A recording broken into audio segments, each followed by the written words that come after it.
I was 19 standard cycles old the first time I saw the ISV unconquered standard, and I thought it was dead. Everything about it suggested dead. The hull was dark, not the polished dark of a warship standing down, but the accumulated dark of 40 years in open vacuum, of micrometeorite scoring so fine and so layered that the original alloy color was simply gone. The running lights were cold. The launch bays were sealed, and along the seams where the bay doors met the hull, the Combine's own impound welds had corroded into long oxidized streaks that matched the color of old blood. The ship sat at the exact center of the Sovereign Ledger's main anchorage ring, 41 kilometers from my sensor station, and it did not move. It had not moved in 40 years. It was a monument. My training supervisor, a senior operator named Vethara who had held that posting for 11 cycles, and who had the careful incuriosity of a person who had decided, long ago, that there were things worth wondering about and things that were not, had told me on my first shift that the human vessel was the Combine's oldest trophy. He said it the way people say things they have repeated so many times that the words have worn smooth and no longer carry any particular weight. Trophy. I wrote it in my personal log that first night. I looked at the ship on the passive scan for a long time before I slept. The Sovereign Ledger was, at that time, the largest orbital staging platform in Vethara Combine holdings. 17 kilometers of docking infrastructure, repair slips, fuel manifolds, and administrative block, arranged around a central spine that had been extended 3 times in the last 2 centuries as the Combine's trophy fleet grew. The spine itself was a feat of engineering that I had studied in technical school before I was posted here, and seeing it in person for the first time from the approaching transit shuttle, the sheer length of it, the way the docking arms radiated outward at intervals like branches from an old tree, each arm carrying its own cluster of vessels in their assigned berths, was one of those moments where the thing you have only read about becomes real in a way that recalibrates every number you thought you understood. I had known the platform was 17 kilometers. Knowing it and seeing it are not the same thing. From the transit shuttle, the platform was not a structure so much as a landscape, something you moved through rather than around, and the vessels berthed along its arms were of every size and configuration, from small craft that looked like insects against the platform's hull to heavy warships that would have dominated any engagement in their own right, held here like exhibits in a collection that no visitor would ever properly tour. The platform's purpose was simple. We stored ships. Some were active vessels held under Combine administration on behalf of client civilizations, warships leased to empires that could not build their own, operated by crews who paid the Combine a percentage of any military action taken. Others were impounded prizes, taken in the Combine's own engagements over centuries of expansion, brought to the Sovereign Ledger to be cataloged, assessed, and either put to use or displayed. The Combine had a long institutional memory for the things it had beaten. That memory was the source of a great deal of our collective confidence. We were the oldest and the most successful and the most thorough collection of military force in this region of space, and we knew it, and the knowing of it had become, over 2 centuries, something close to fact, close enough, at any rate, that the distinction no longer seemed to require much examination. I was a junior sensor operator, assigned to passive monitoring of the anchorage ring's outer perimeter. My job was to log any anomalous contact, flag any vessel deviating from its assigned parking position, and report anything that the automated systems flagged for human attention. It was, by any measure, the quietest posting on the platform. The anchorage ring was stationary. The ships in it did not move. I spent most of my first weeks watching the passive scan refresh every 40 seconds and recording nothing. I read the intake files for every vessel in the ring. There was nothing else to do. And when I reached the intake file for the ISV Unconquered Standard, which was 1,100 pages long, and which I later learned had been added to by 17 different Combine archivists over 4 decades, I understood for the first time what the ship had been before it was ours. It had been a heavy battlecruiser. That much was obvious from the hull profile, which was long and blunt-nosed in the way of human warships designed to absorb fire across the bow, with a midship section so wide that the ship's silhouette, viewed from directly ahead, looked like a cliff face rather than a vessel. The intake file noted its length as 3.1 kilometers, its displacement as something that the first archivist had simply written as exceptional, and left there without a number because the instrumentation available at the time of capture could not agree on a figure. Its weapon systems.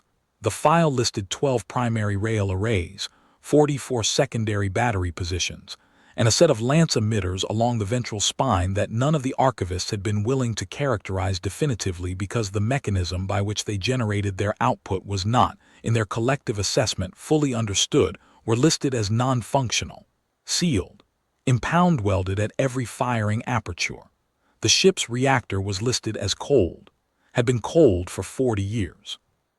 There was a secondary note, appended by the most recent archivist, a careful and meticulous person named Sathvel who had held the position for 6 cycles, that stated the following in the flat language of the technical record. Passive thermal sensors indicate residual heat signature inconsistent with a fully cold reactor. Source undetermined. Recommend continued monitoring. No action taken. I read that note 3 times.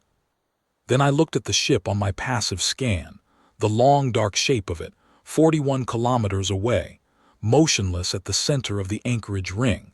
And I thought about residual heat that no one had explained in 40 years, and I decided that Sathvel had been either very careful or very frightened, and I could not tell which, and perhaps it did not matter, because no action had been taken either way. I flagged the note in my personal file and said nothing to Vethara. He would have told me it was 40 years old and not my concern. The Sovereign Ledger, on the day the ISV Unconquered Standard woke, held 411 vessels in its anchorage ring. 219 were active lease vessels, warships in various states of readiness, crewed by Combine administrative staff and by the soldiers of client civilizations who paid for their use, ranging in size from fast patrol craft to heavy line warships that, under normal circumstances, would have been the most dangerous thing in their respective sectors of space. 161 were impounded prizes, ranging from small captured scout vessels to 3 mid-class dreadnoughts taken in various engagements over the last century. The remaining 31 were Combine administrative vessels, platform tenders, fuel transports, and the 6 escort frigates that served as the Sovereign Ledger's own defensive screen.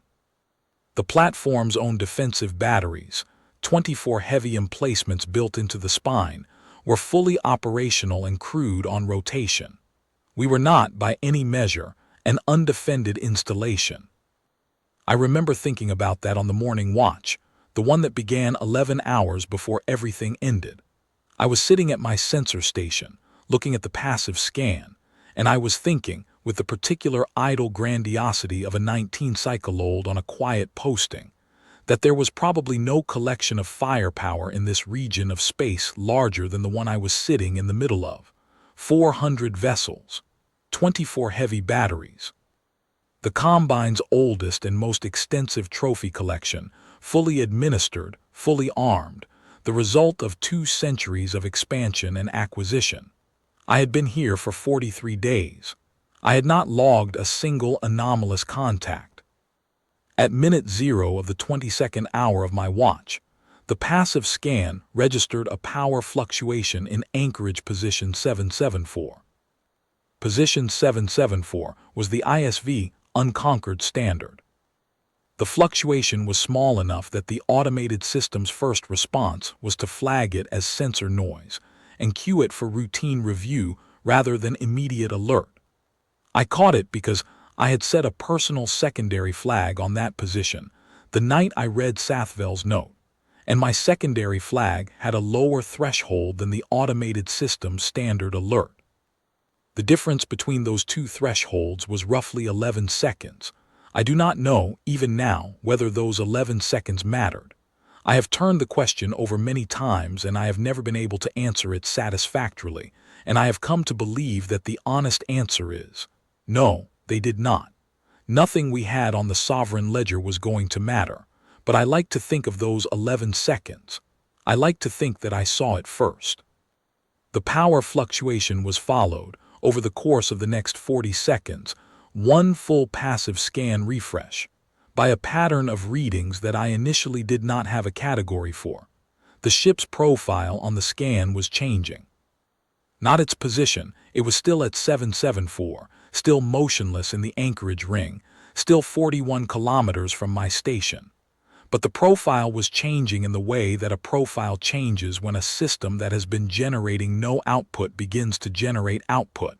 Small at first, then more than I had a scale for. I opened a direct channel to Vethkoron's station. He was asleep. He was technically on rest rotation, and his secondary was a mid-ranking operator named Dasulara, who was currently in the platform's commissary. The channel connected to Vethkoron's personal communicator, and he answered on the fourth pulse with the voice of someone who had been dragged out of a deep rest. "Thaloran," he said, "it is not an appropriate watch hour for. Position 774 is generating a power signature," I said. There was a silence. "Define generating," he said, and his voice had changed. The sleep was gone from it. In its place was something I had never heard from Vethkoron before, which was attention, the particular, sharp, unguarded attention of someone who is suddenly very concerned. "The signature is increasing," I said. "It started as a fluctuation consistent with sensor noise, but it has been growing for 40 seconds, and it is now consistent with." I checked the classification table I had spent my first week memorizing, the one that listed power signature profiles for every vessel type in the Combine's active fleet and every vessel type in the intake catalog. I found the closest match. It is consistent with a reactor coming out of cold standby. Another silence, longer this time. "That ship's reactor is cold," Vethkoron said. "It has been cold for 40 years. "I understand," I said. "The signature is still growing." He arrived at my station 8 minutes later. By the time he sat down beside me and looked at my scan display, the signature from position 774 had grown past anything I could calibrate against. I had expanded my display scale 3 times to keep the reading on the screen. The ship's profile was no longer just a thermal and electromagnetic echo. It was a presence. It was generating across every passive scan band simultaneously. Thermal, electromagnetic, gravitational edge effects that I had only ever seen in textbooks associated with drives of a particular output class coming online, and the output was still climbing. Vethkoron looked at my display for a long time without speaking.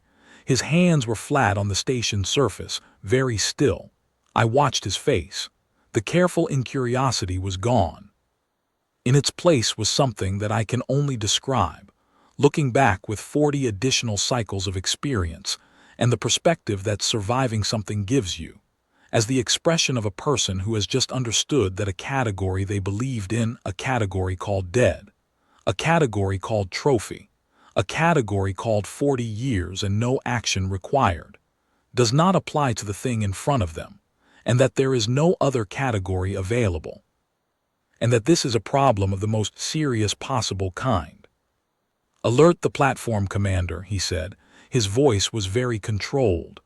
"Alert the escort frigate screen.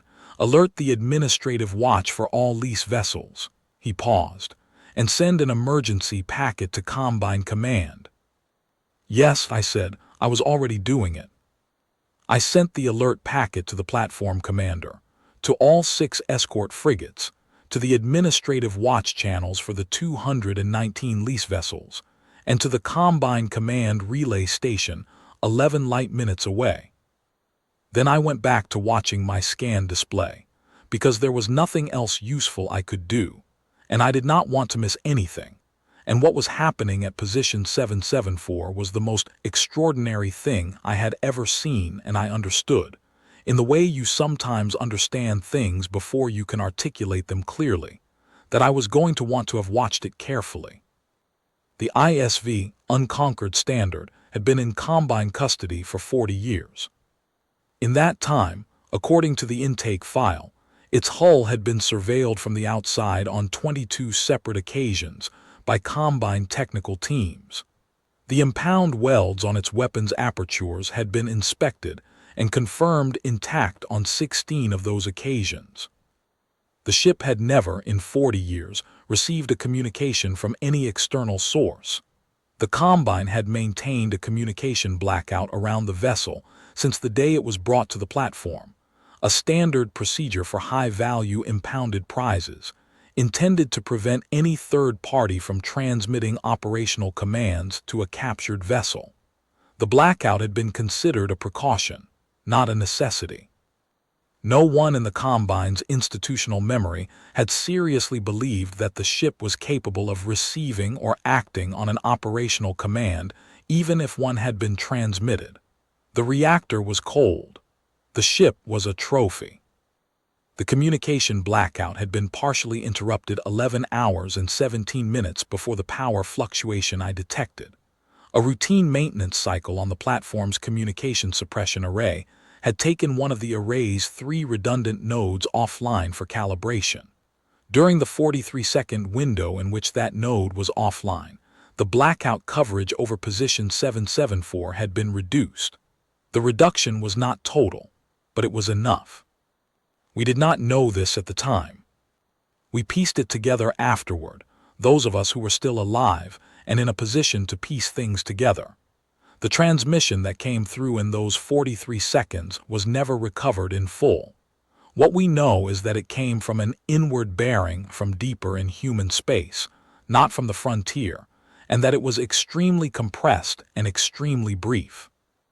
The Combine's forensic communication analysts, who examined the suppression array's logs in the weeks following the incident, characterized the transmission as a single activation signal of a type they had not previously encountered.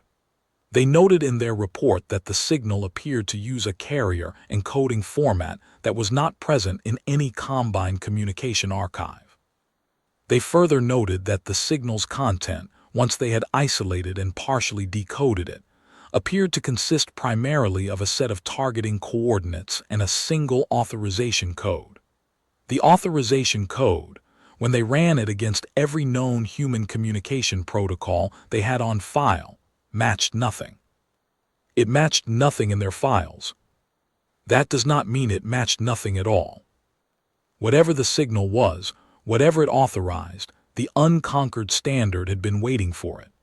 That is the only explanation for what happened next that I have ever found satisfactory, because the sequence of events that followed the power fluctuation I detected was not the sequence of events you would expect from a ship waking up from an unplanned cold sleep.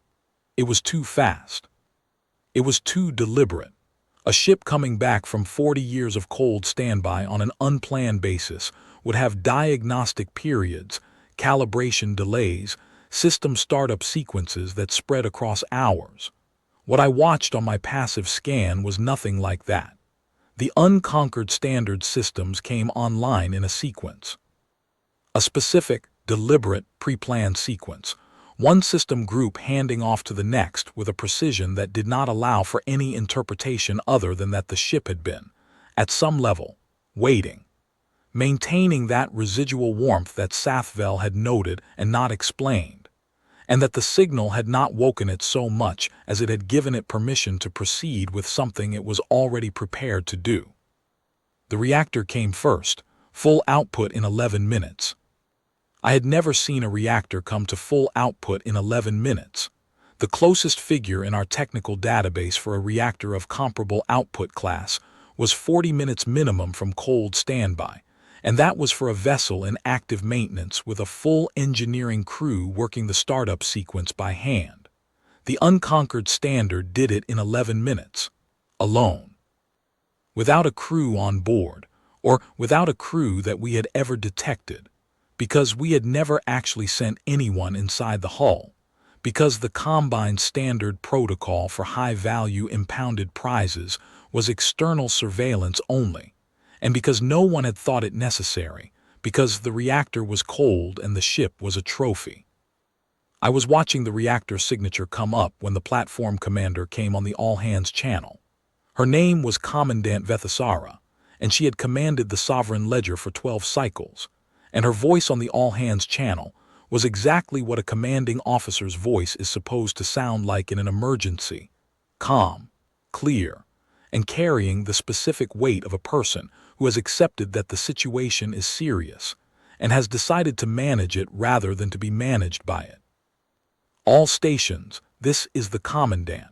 We have an anomalous power event in the anchorage ring at position 774. The escort frigate screen is moving to intercept. All lease vessel administrative watches are to stand by on their command channels. Platform defensive batteries are going to combat readiness. This is not a drill. The 6 escort frigates had already been moving for 4 minutes by the time she made that announcement. I could see them on my scan, small, fast contacts pulling away from their berthing positions on the platform spine, accelerating toward the anchorage ring in a spread pattern. They were good ships. The Combine's own escort frigates were not trophies. They were current, actively maintained, crewed by Combine regulars who trained consistently and who knew their vessels. The lead frigate was the Vethara Patience, commanded by a senior officer whose record I had read during the idle weeks of my posting because I had read everything available, and who had 17 combat actions in her service record. The other 5 were the Combine's Word, the Cold Register, the Sounding Archive, the Marked Horizon, and the Long Catalog. They moved in a textbook intercept spread, and I watched them on my scan, and I thought, with the particular irrational hope that you reach for when the situation in front of you is larger than your ability to process it clearly, that 6 escort frigates in a tight spread might be enough. The Unconquered Standards weapons systems came online at minute 14. I know this because the impound welds failed at minute 14. Not all at once. The first to go were the lance emitter apertures along the ventral spine, and I know that because my scan registered the weld failures as a series of small thermal events along the ship's underside, each one brief and clean, the way a seal fails when the pressure behind it has exceeded the seal's design tolerance by an order of magnitude.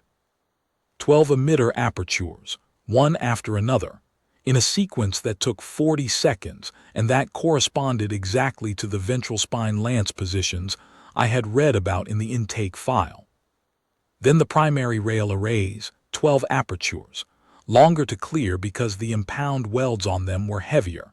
3 minutes of seal failures working from the bow emplacements back toward the midships batteries. The thermal signature on my scan pulsing 12 times in a slow, patient rhythm. Then the secondary battery positions, 44 of them, scattered across the hull at intervals that my scan flagged as covering every quadrant of the ship's firing envelope without overlap.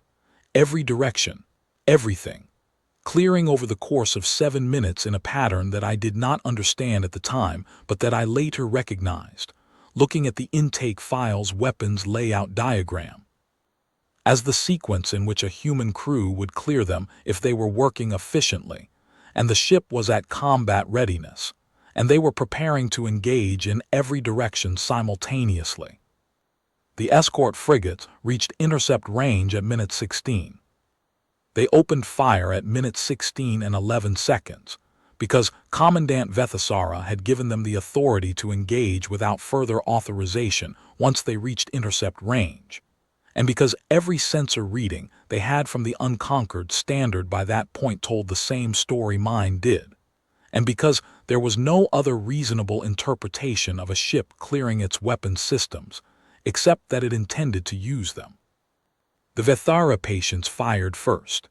She was close, inside 7 kilometers, which for a vessel of the Unconquered Standard size was a range I would not have chosen, because at 7 kilometers, a whole 3.1 kilometers long does not look like a ship on a scanner. It looks like a wall.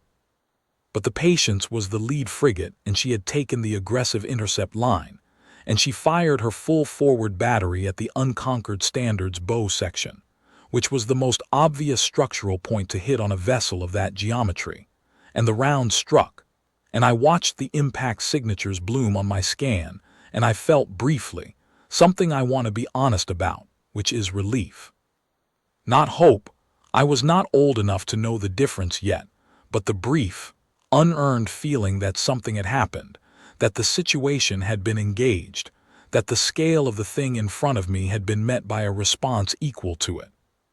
The Unconquered Standard's bow section absorbed the Patience's broadside, took it.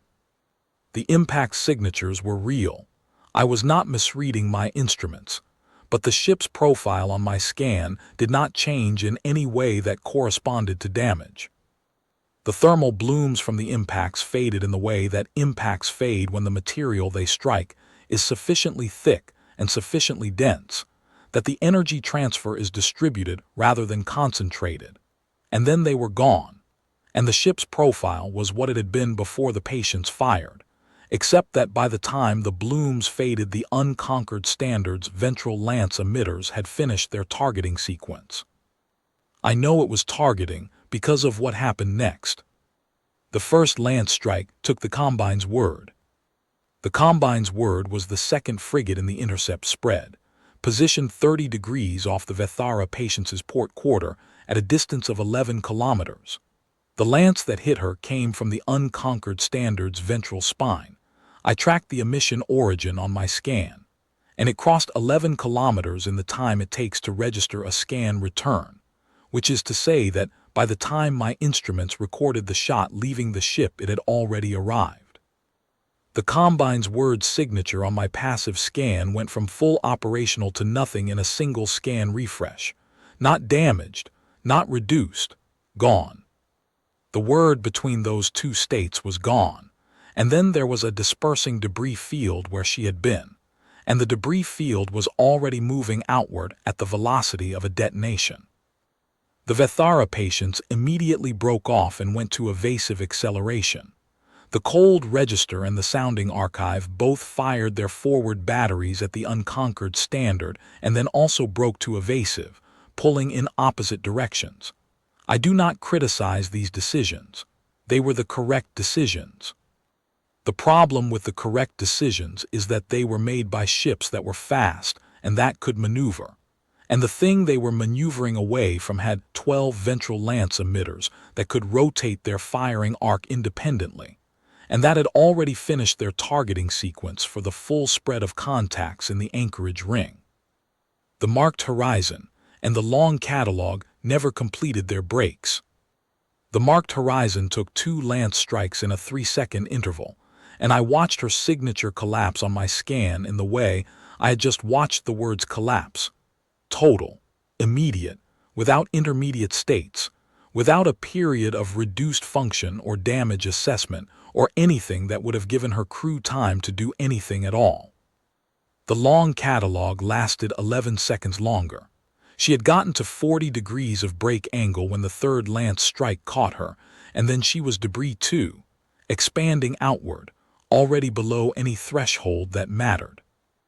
The Vethara Patience and the cold register and the sounding archive were still running. I tracked them on my scan, the Patience pulling hard toward the platform's spine, looking for the cover of the platform's own mass, the register and the archive diverging on a wide spread, trying to put distance between themselves and the Unconquered Standard. The Patience was fast. She made it to within 3 kilometers of the platform's spine. Then the Unconquered Standard's primary rail arrays opened. A rail array at that range, 3 kilometers, with the Patience between the ship and the platform spine, with nowhere left to accelerate to, is not a gunnery problem. It is geometry. I watched the Patience's signature resolve into a debris field, and I watched the debris field's initial velocity, and I calculated automatically. Because calculating things is what sensor operators do when they are watching things that they cannot stop. that the debris was moving toward the platform spine at a velocity consistent with what had just hit the patients. And I put my hands on my console, and I did not run because there was nowhere to run to, and because I was, in that moment, a sensor operator doing my job, which was to watch and to record, and I had a passive scan that was showing me something that had never been shown in the Combine's institutional memory, and I was the one watching it, and I was not going to look away. Minute 18. The cold register and the sounding archive had made 400 kilometers of distance. On a different day, against a different vessel, 400 kilometers might have been meaningful.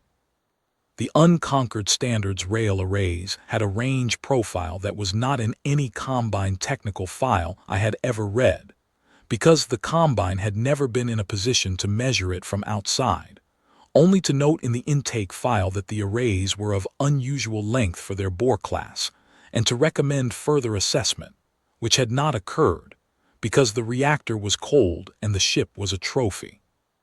The rails fired twice in a 14-second interval, and the register and the archive signatures both resolved into debris fields, and then there were no more escort frigates.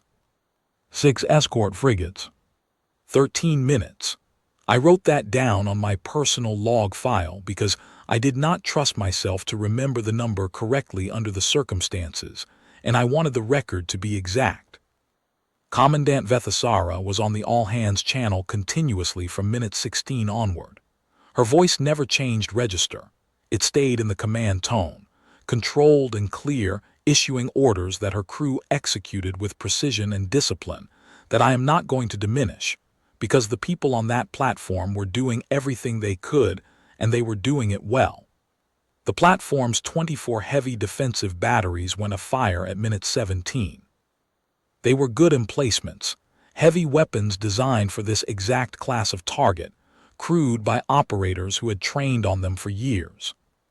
They fired in coordinated volleys, spreading their fire across the unconquered standards hull in overlapping patterns, targeting the weapons apertures that the Combine technical teams had noted in the intake file as the most structurally critical points on a vessel of that class.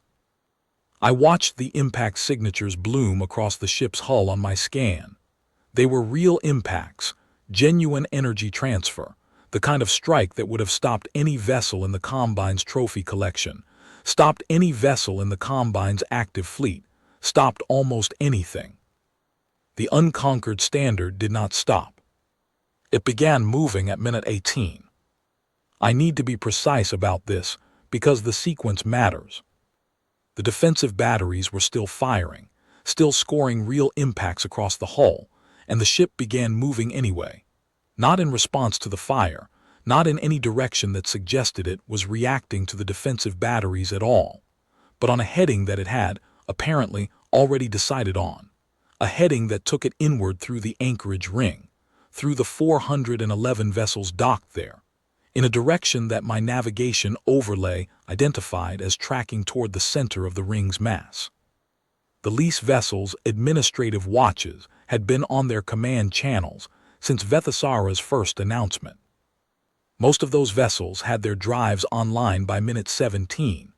I had been tracking the drive signatures coming up across the anchorage ring, 219 ships ranging from patrol craft to heavy line warships, all of them attempting to get underway, to clear the ring, to put distance between themselves and the thing at position 774.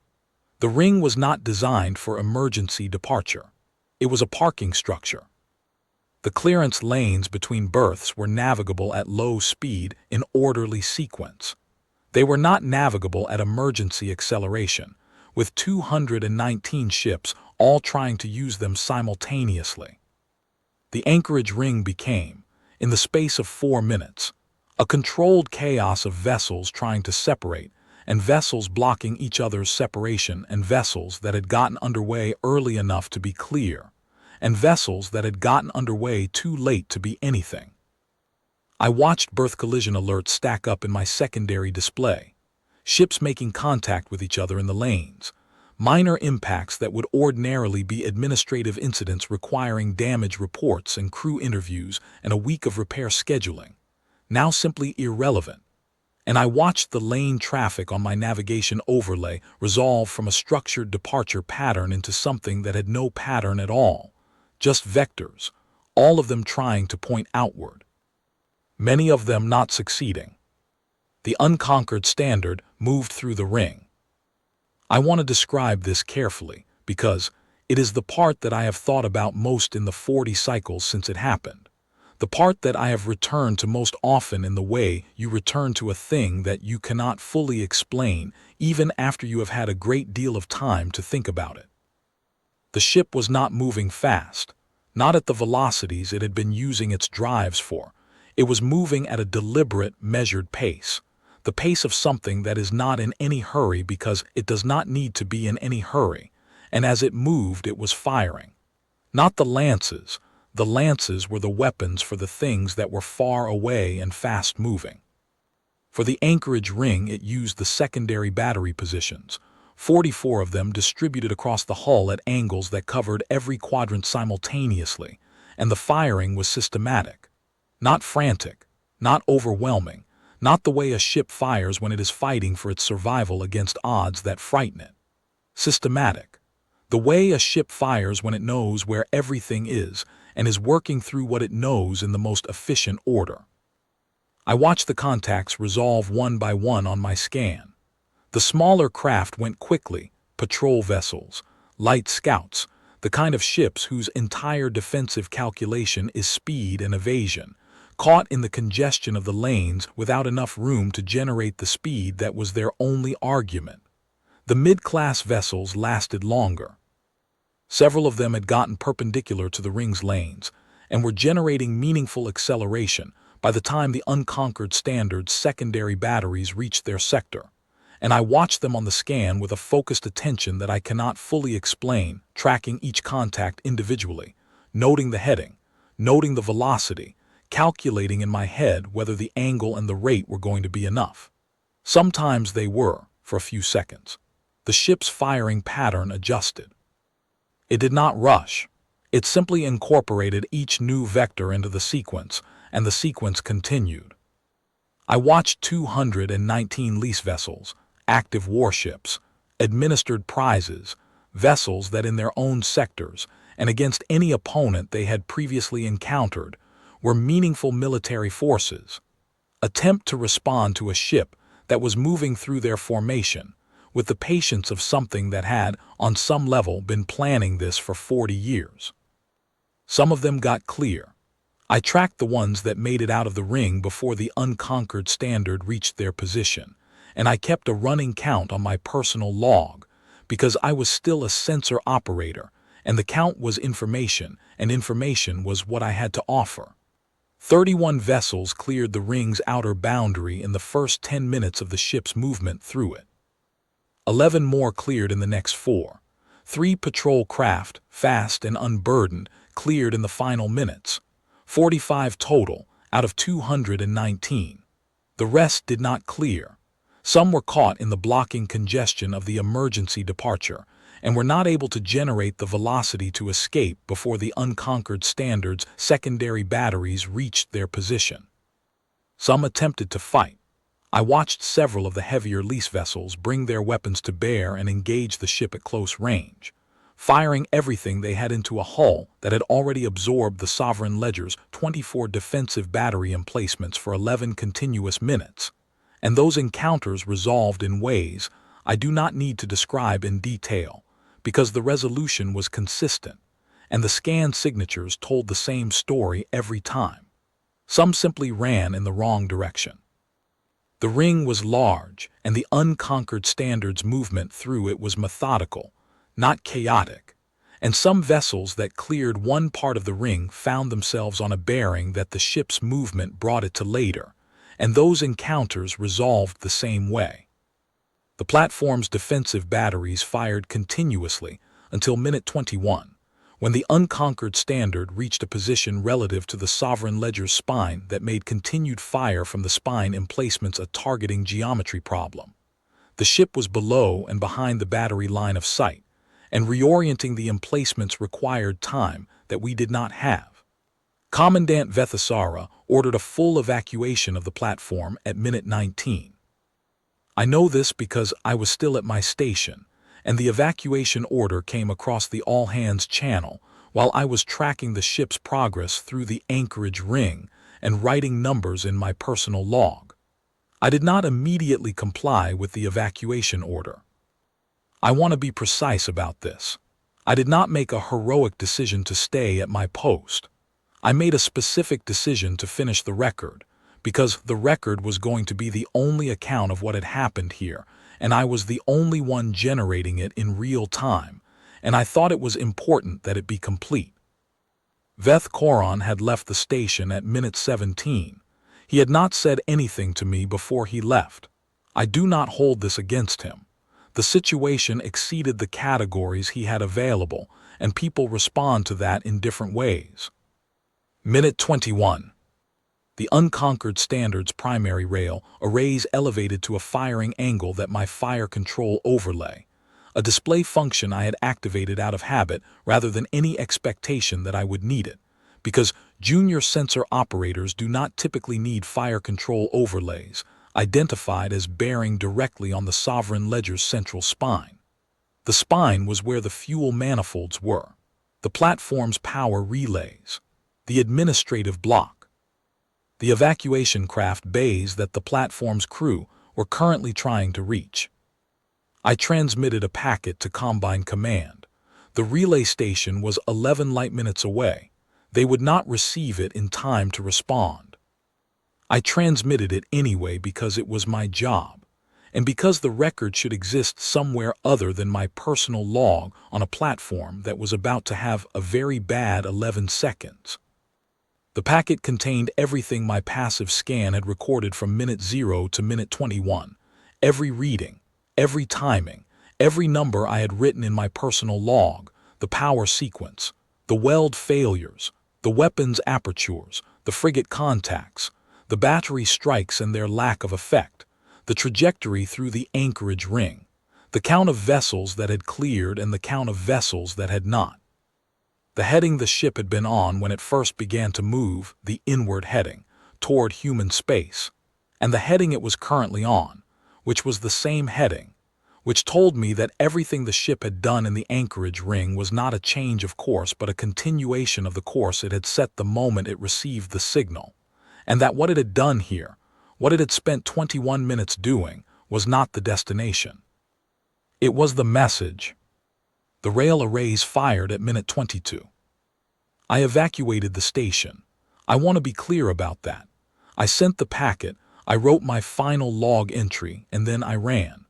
I am alive because I ran, and because the evacuation craft I reached was one of the 37 that cleared the platform's bay before the first rail strike hit the spine. The evacuation took 11 minutes, and in that 11 minutes the platform broke in 3 places along the spine and went dark and the sovereign ledger. 17 kilometers of the Combine's oldest and most extensive trophy collection, the largest orbital staging platform in Combine holdings, the installation I had been posted to for 43 days, became debris. Not all of it immediately. The platform's mass was enough that the structural collapse was gradual in the way that large things collapse gradually, in stages, the secondary systems failing in sequence as the spine's integrity degraded, and the fuel manifolds went, and the power relays went, and the whole interconnected architecture of a thing that had been built over 2 centuries came apart in pieces rather than all at once. But the outcome was not in any intermediate stage uncertain. The unconquered standard did not stay to watch. I saw it on my evacuation craft's passive scan, a small, stripped-down sensor suite, nothing like what I had been running on the station, but enough to track a contact of that magnitude, and it was already moving. It had resumed its original heading before the first rail strike had finished traveling from the guns to the spine. It was not accelerating aggressively. It moved with the same measured, deliberate patience it had shown throughout, and its bearing was constant, and its bearing was inward, and in 11 minutes it had reached the velocity at which I could no longer track it on the evacuation craft's passive suite, and then it was gone. I sat in the evacuation craft with 11 members of the Sovereign Ledger's crew, Combine regulars, sensor operators and maintenance technicians, and one administrative officer who had the look of someone who had been in the middle of a very ordinary piece of paperwork when the all-hands alert went out, and I looked at the debris field expanding outward where the platform had been. And I ran the numbers one more time, because running the numbers is the thing I know how to do, and it was the thing I could do. The Sovereign Ledger had held, at the time of the incident, 411 vessels. 45 had cleared the anchorage ring. 11 of the 12 evacuation craft launched had cleared the platform before the spine strikes. That left roughly 140 platform crew aboard the remaining craft or unaccounted for. I entered these numbers into my log with the same care I had used for all the other numbers, and I noted the time, and I noted that the incident had lasted from minute 0 to minute 32, 32 minutes from my first anomalous contact to the point at which the unconquered standard left scan range, and that within that 32 minutes, the active engagement period from the ship's first weapons discharge to the platform's structural failure had been 22 minutes. 22 minutes. 411 vessels, 17 kilometers of platform, 24 heavy defensive battery emplacements, and 6 escort frigates. 22 minutes. I have been asked many times in the 40 cycles since to characterize what happened at the Sovereign Ledger. Combine Command assembled a formal inquiry within 3 months of the incident, staffed by analysts and military historians and technical specialists who spent 14 months reviewing every record they could obtain. My transmission packet was the primary source, supplemented by the sensor logs of the 45 vessels that had cleared the ring and the 11 evacuation craft, all of which had been recording, and producing a report that ran to 6,000 pages, and that, in its final summary, characterized the incident as follows: the activation of a dormant human military vessel of previously unassessed capability, resulting in the total destruction of a Class 1 Combine military installation. The report made 17 recommendations for changes to Combine impound protocols.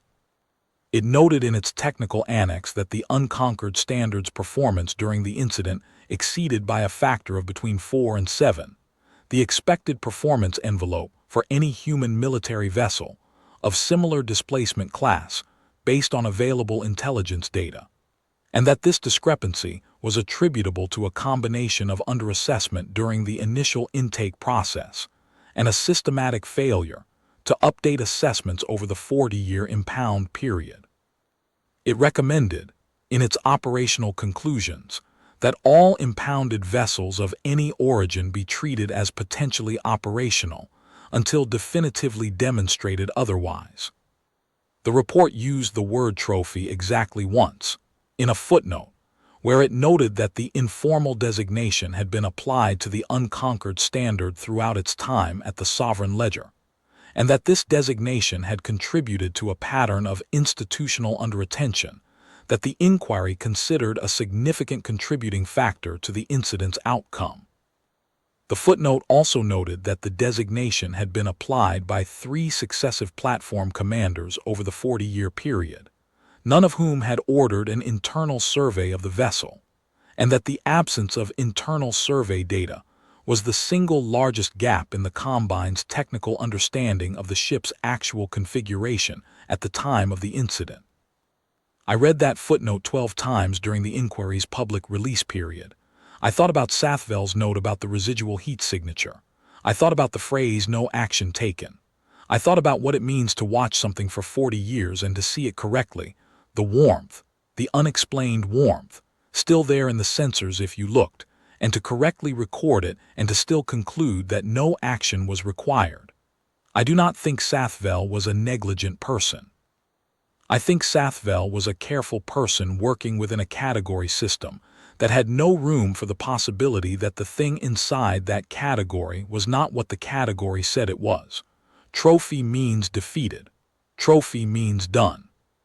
Trophy means the question has been answered and the file can be maintained rather than reviewed. The Combine's institutional memory was very good at maintaining files. It was less good at the kind of attention that asks, with genuine openness, whether the file is still accurate. I gave testimony to the inquiry for 6 days. I answered every question they asked me, and I gave them the complete log and the transmission packet, and every note I had made during the watch. I told them about the residual heat signature in Sathvel's note, and the fact that no action had been taken, and the fact that I had set a secondary flag on position 774 because of it. I told them about the 11 seconds between my secondary flag and the automated system's alert. I told them about the sequence, the reactor, then the weld failures, then the movement, then the systematic work through the anchorage ring, because the sequence was important and I wanted it recorded correctly. I told them about the signal and the 43-second window and the communication blackout and the inward bearing, because those things were in my log and the inquiry deserved them.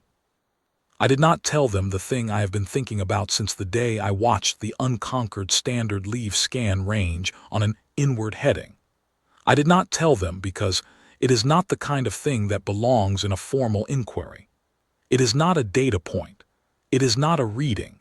It cannot be logged or measured or assessed in any way that the inquiry's methodology would have found useful. But I have thought about it continuously for 40 cycles, and I am setting it down here because the record should be complete. When I was watching the unconquered standard work through the anchorage ring, watching it move at that deliberate, patient pace, firing with that systematic accuracy, making no wasted movements, taking no unnecessary actions, spending exactly as long on each position as the position required, and not 1 second longer, I did not have the feeling that I was watching a ship that had been dormant for 40 years and had woken up angry. I know what angry looks like on a scan. Angry is fast and overwhelming and not always accurate, and it burns through its resources because the point of angry is not efficiency. The point of angry is destruction. The unconquered standard was not angry. It was something else entirely. It was deliberate. It was specific.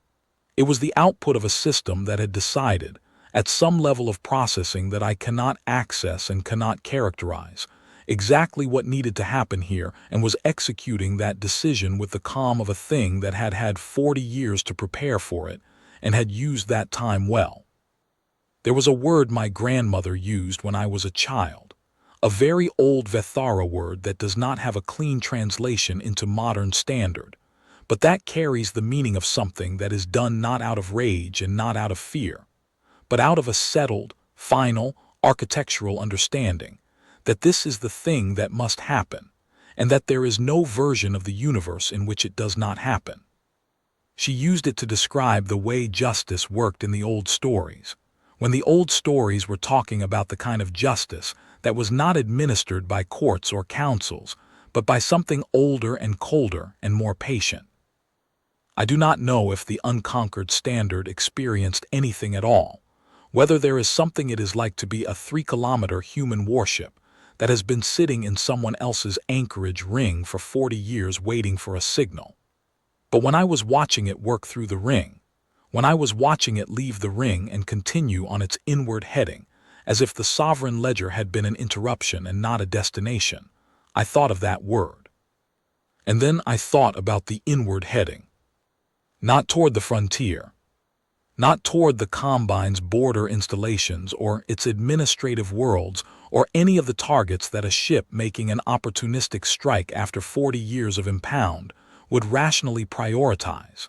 Inward, deeper into human space, away from the Combine's territory and toward something that the ship had been pointed at before it fired its first shot. Something that was on the other end of the compressed signal that had come through the 43-second window in the blackout. Something that the unconquered standard had been navigating toward from the moment it received permission to move. The inquiry's technical analysts spent considerable time on the inward heading. They characterized it as consistent with the vessel returning to a home port or responding to a coordination order from a command authority. They noted that if the heading was held constant, the unconquered standard's projected course would bring it to the edge of Combine scan coverage within 90 days and beyond any meaningful tracking capability within 6 months. They noted that no response from human military or diplomatic channels had been received, and that the communication blackout protocols had been immediately reinstated for all remaining impounded human vessels, of which there were 14 in various Combine installations across the holding territory. They noted in the operational conclusions that those 14 vessels should be considered a priority concern and that immediate protocols for their secure disposal should be established. They did not note, because it was not something that appeared in any of the records I had transmitted, because it was something I had decided to keep in my personal log and not in the transmission packet, that in the final minutes before I evacuated my station, before I sent the packet and ran, I had run the unconquered standards outbound, heading through every navigational overlay I had access to, looking for the thing that it was pointed at. I found a reference in our long-range charting database. It was a star system, human-administered, unremarkable in any way that our records captured. The system had a designation in the Combine's navigation registry, which assigned designations to all charted systems within our general operating volume regardless of their political status, and the designation was routine. But it had a secondary notation, a flag that had been placed by a Combine intelligence analyst at some point in the last decade, and that I had never had cause to look at in my 43 days of quiet postings. The flag said, Active Human Military Construction. Class Undetermined, Volume Assessment in Progress. I sat with that notation for a long time. The evacuation order was on the all-hands channel. I could hear the platform around me beginning its collapse in the distant, structural way that large things collapse, not a dramatic sound, more a change in the vibration, the deep harmonics of a platform under stress, frequencies you feel more than hear. The platform was going. I needed to go with it or not. I copied the navigation notation into my personal log. I sent the transmission packet to Combine Command without the notation. Then I ran. In the evacuation craft, watching the debris field expand, I thought about what the notation meant. An active human military construction site, class undetermined. The unconquered standard, which had just demonstrated a capability so far beyond the Combine's assessment of human military potential that the inquiry would spend 14 months not fully explaining it, was headed to a system where humans were currently building something large enough to warrant an ongoing assessment, something that the Combine's intelligence apparatus had been watching and had not yet finished classifying. The inquiry's final report, 6,000 pages, 17 recommendations, made no mention of the construction site. Either no one else in the records thought to run the heading overlay, or someone did and decided not to include it, or it was included in a classified annex that I was not cleared to see. I do not know which. I know that the 14 other impounded human vessels in Combine installations were processed under the new disposal protocols within 8 months of the inquiry's completion. I know that the communication blackout for all human vessels, impounded or otherwise, was upgraded to a 3 redundancy system, and that the calibration windows were restructured to eliminate any window longer than 4 seconds. I know that the Combine's military budget allocation for the 2 fiscal years following the incident increased by a figure that I will not record here, but that was not small. I know that the ISV unconquered standard has not been seen again. I do not find that reassuring. I find it, if I am being precise, the most significant data point of all. A ship that wanted to be found would be found. A ship that could do what I watched the unconquered standard do, and that has not appeared on any Combine scan in 40 cycles, is not lost. It went somewhere. It was pointed at something when it left, and wherever it went whatever it was pointed at, it got there. What happens then is a question I have been turning over for 40 cycles, and to which I have not found an answer that satisfies me. The inquiry's analysts had answers.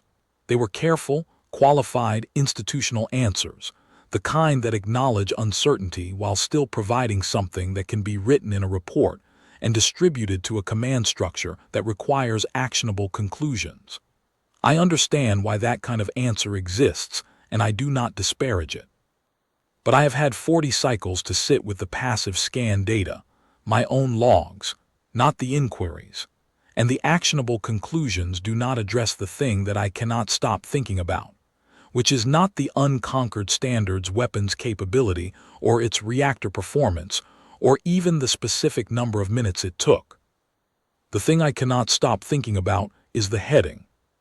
Not what was on the other end of it, though I think about that too, but the fact that the heading was set before the first shot was fired, before the first lance struck the Combine's word, before the first rail struck the Vethara patients, before any of it.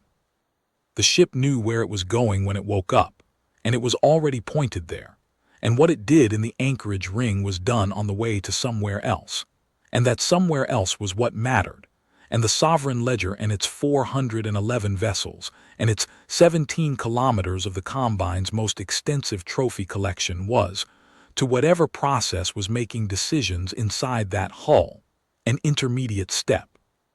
I think about the construction site notation, class undetermined. I think about what class undetermined means when the class that just cleared the sovereign ledger in 22 minutes was itself undetermined, was listed in our files as a disabled trophy, was assessed as non-functional for 40 years, was considered so thoroughly known that the word no one thought to question was trophy. If that was the thing we understood, what is the thing we have not yet found the category for? I think about the word my grandmother used. And then I think about what we have impounded, what we have collected. 14 vessels, all now destroyed under the new protocols, but the protocols were implemented 8 months after the inquiry completed, and for the 14 months of the inquiry and the 8 months of the protocol implementation, 22 months in total, those 14 vessels were sitting in Combine installations under a blackout that was better than the one we had used for the unconquered standard, but not perfect, because nothing is perfect, and the 4-second window is still a window. I have not been back to active service since the incident. I have held an administrative position at Combine Command's Analysis Division for 39 of the last 40 cycles, reviewing sensor data from Combine monitoring stations across the holding territory. It is quiet work. I am good at it. I watch a lot of passive scans and I flag anomalous contacts and I write detailed logs. I have not yet logged anything that resembles what I saw on the day the unconquered standard woke, but I check every watch, every passive scan refresh, every position in every anchorage ring under Combine administration. I run the overlays and I read the thermal profiles and I look for residual heat signatures that don't have a clear source. 40 years is a long time to wait. It is also, I have come to understand, not very long at all.